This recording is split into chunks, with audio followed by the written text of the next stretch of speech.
রাস্তা ভালো না। এতক্ষণ হাইওয়ে তো ভালো ছিল, যখন থেকে ডাইভারশন হলো আসানসোল ঢুকলাম, চিত্তরঞ্জনে প্রচুর দেখো মা, সামনে দেখাও কি করে কয়লা নিয়ে যাচ্ছে। সামনে একটা টোল আছে।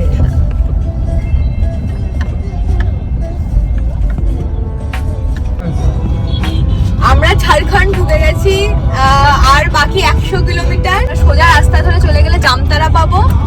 জামতারা থেকে নাকি ডান দিকে ঘুরলে দেওঘর ঢুকে যাচ্ছে। তো আমাদের আর ওই 3টের সময় দেখাচ্ছে, আর টাইম লাগবে 2 ঘন্টা 24 মিনিট। আর বাকি 99 কিলোমিটার আমাদের সকাল থেকে এখনো পর্যন্ত ছিল 334 কিলোমিটার, আর 99 কিলোমিটার বাকি আছে।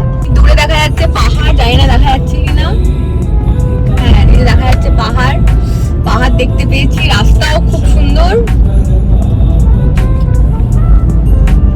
এই যে দূরে দেখা যাচ্ছে পাহাড়। আমাদের এখন আর বাকি 72 কিলোমিটার, মানে অনেকটা আমরা চলে এসেছি অলমোস্ট। আর কিছুটা গেলেই দেওঘর পৌঁছে যাব, আশা করছি পৌঁছে যাব।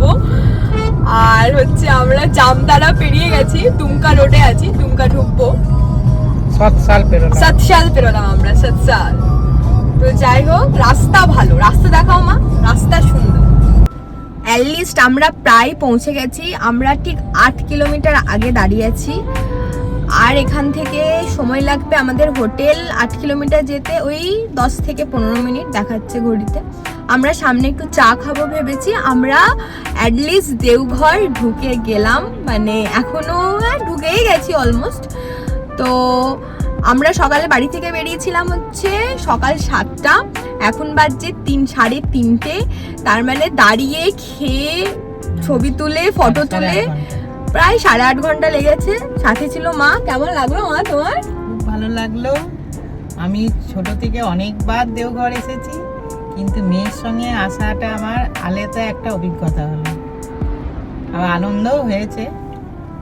মেয়ের সঙ্গে আসাটা একটা আলাদা অভিজ্ঞতা, আর তারপর গাড়ি করে। ভালো লেগেছে? খুব ভালো লেগেছে। খুব ভালো লেগেছে। পায়ে ব্যথা?